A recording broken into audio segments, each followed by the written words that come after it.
अब हम आपको यह बताएंगे कि प्रधानमंत्री मोदी को भारत की प्राचीन संस्कृति और विरासत का सबसे बड़ा ब्रांड एम्बेसडर आज क्यों कहा जा रहा है। लगभग 1600 वर्ष पुराने जिस नालंदा विश्वविद्यालय को वर्ष 1193 में मुस्लिम आक्रमणकारी बख्तियार खिलजी ने नष्ट कर दिया था, उस नालंदा विश्वविद्यालय को प्रधानमंत्री मोदी ने आज अंतर्राष्ट्रीय खबरों में लाकर, हेडलाइंस में लाकर उसकी प्रसिद्धि को फिर से जीवित कर दिया है। आज प्रधानमंत्री मोदी ने बिहार के नालंदा विश्वविद्यालय के नए परिसर का उद्घाटन किया, जिसमें 2 नए एकेडमिक ब्लॉक हैं, 40 कक्षाएं, 300 सीटों का एक बहुत बड़ा ऑडिटोरियम और 550 छात्रों के लिए एक हॉस्टल तैयार किया गया है। और यह कोई सामान्य उद्घाटन नहीं है। इस उद्घाटन के लिए प्रधानमंत्री मोदी, भारत के विदेश मंत्री एस जयशंकर और 17 देशों के राजदूत और प्रतिनिधि और बिहार के मुख्यमंत्री नीतीश कुमार खुद नालंदा विश्वविद्यालय में आज उपस्थित थे, जिससे आप समझ सकते हैं कि इस विश्वविद्यालय के नए परिसर का महत्व न सिर्फ भारत के लिए बल्कि पूरी दुनिया के लिए कितना बड़ा है। आज से 900 वर्ष पहले तक नालंदा विश्वविद्यालय दुनिया में शिक्षा का सबसे बड़ा केंद्र था और यह दुनिया का पहला आवासीय विश्वविद्यालय था जिसे मुस्लिम आक्रमणकारी बख्तियार खिलजी ने नष्ट करने के लिए उसमें आग लगवा दी थी। और बाद में कई सदियों तक इस विश्वविद्यालय के जले हुए अवशेष खंडर जैसी स्थिति में रहे थे। ये जो तस्वीर भी आप देख रहे हैं, इसके पीछे आप नालंदा के खंडर देख रहे हैं। वर्ष 2010 में आए एक अधिनियम के तहत ऑस्ट्रेलिया, बांग्लादेश, भूटान, कंबोडिया, चीन, इंडोनेशिया, म्यांमार, सिंगापुर, दक्षिण कोरिया, श्रीलंका और थाईलैंड जैसे देशों के सहयोग से इस विश्वविद्यालय को पुनर्जीवित करने का प्रयास शुरू हुआ और जिस विश्वविद्यालय को जलाकर राख कर दिया गया था, आज उसी के नए परिसर का उद्घाटन हुआ।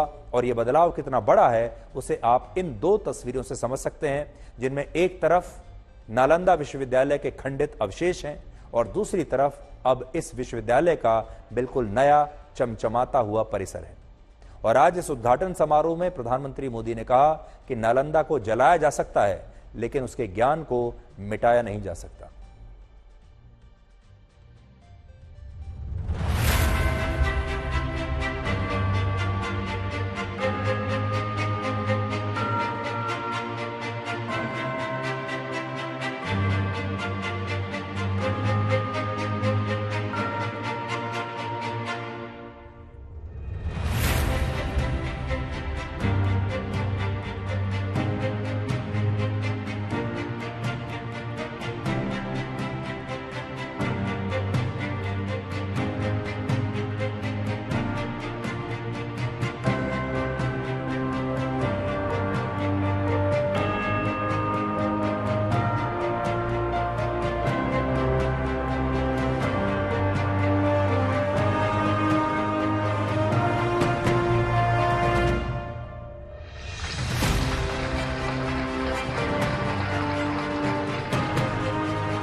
नालंदा है उद्घोष इस सत्य का कि आग की लपटों में पुस्तकें भले जल जाएं, लेकिन आग की लपटें ज्ञान को नहीं मिटा सकती।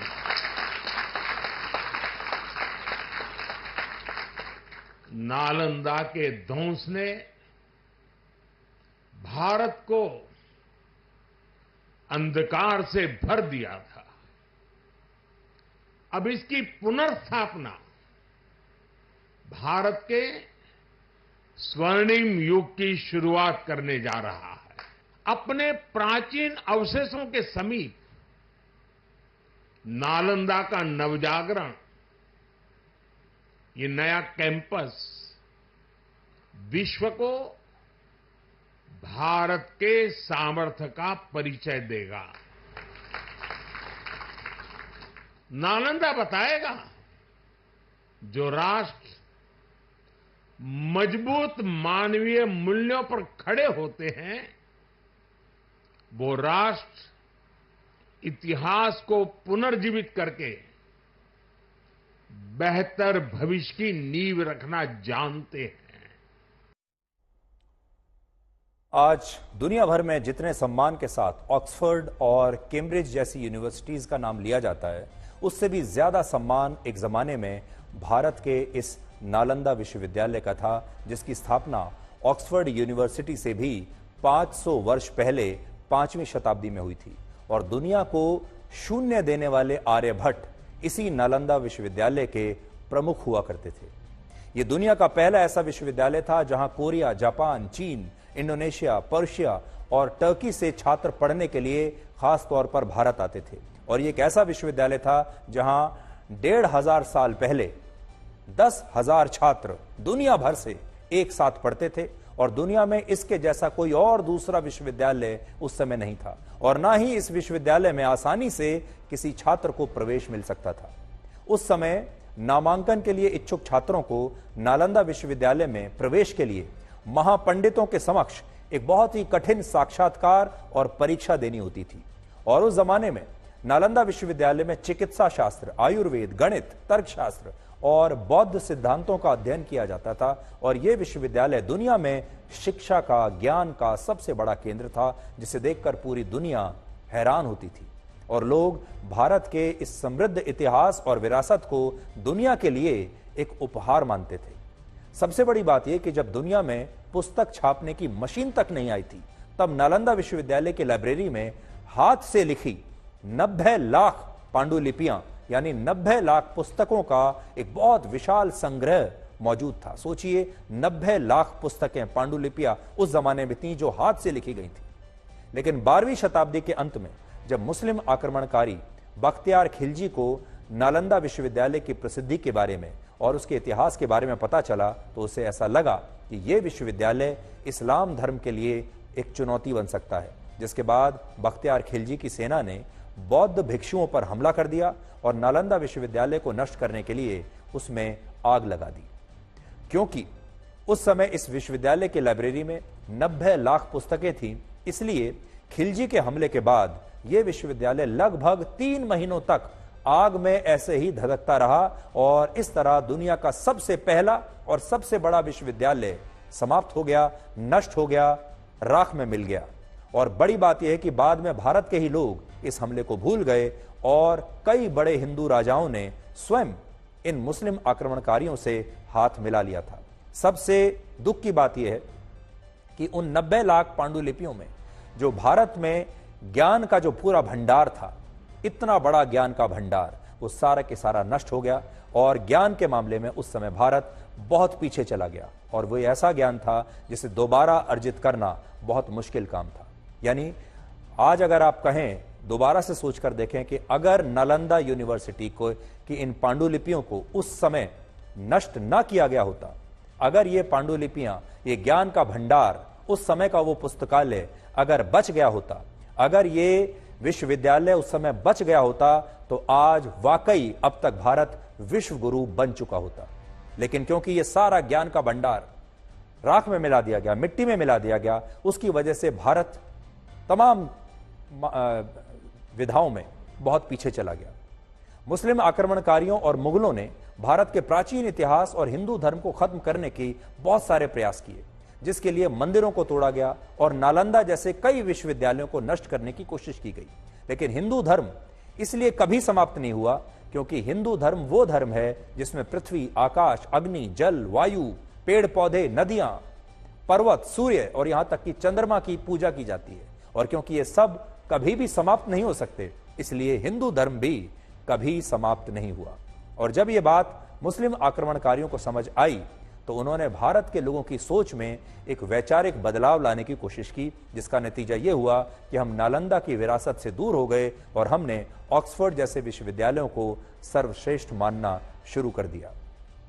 और आज भी बहुत कम लोगों को हमारे देश में नालंदा विश्वविद्यालय के इस स्वर्णिम इतिहास के बारे में पता होगा, और बहुत कम लोगों को पता होगा कि असल में यह हमारे गर्व करने की चीज है। हमें अपनी ऐसे अनुसंधान, ऐसे ज्ञान के केंद्र पर गर्व करने की हमें आवश्यकता है। लेकिन प्रधानमंत्री मोदी अब एक नई कोशिश कर रहे हैं जिसमें वो G20 जैसे अंतर्राष्ट्रीय समिट्स के दौरान और उनके जरिए दुनिया को नालंदा विश्वविद्यालय की प्रसिद्धि के बारे में बताते हैं। और ये तस्वीरें आपको जरूर याद होंगी जब पिछले साल भारत में दिल्ली में G20 समिट हुआ था और अमेरिका के राष्ट्रपति जो बाइडेन दिल्ली के भारत मंडपम में नालंदा विश्वविद्यालय की इस प्रतिमूर्ति को देखकर काफी हैरान हो गए थे और तब प्रधानमंत्री मोदी ने विस्तार से उन्हें नालंदा विश्वविद्यालय के बारे में समझाया था।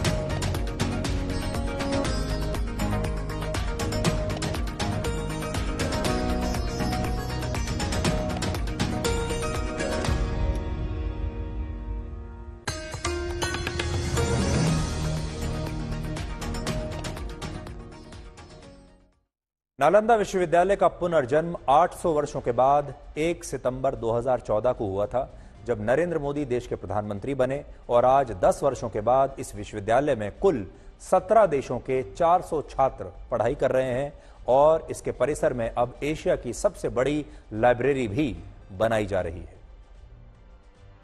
आज इस समारोह के दौरान नालंदा विश्वविद्यालय के साथ कुछ इन तस्वीरों की भी चर्चा हो रही है जिनमें बिहार के मुख्यमंत्री नीतीश कुमार अचानक से प्रधानमंत्री मोदी का हाथ पकड़कर उन्हें कुछ कहते हैं और इसके बाद प्रधानमंत्री मोदी भी उन्हें कुछ बताते हुए हंसने लगते हैं। लेकिन लोगों को समझ में नहीं आया कि उस समय नीतीश कुमार आखिर प्रधानमंत्री मोदी को क्या कहना चाह रहे थे। देखिए जरा।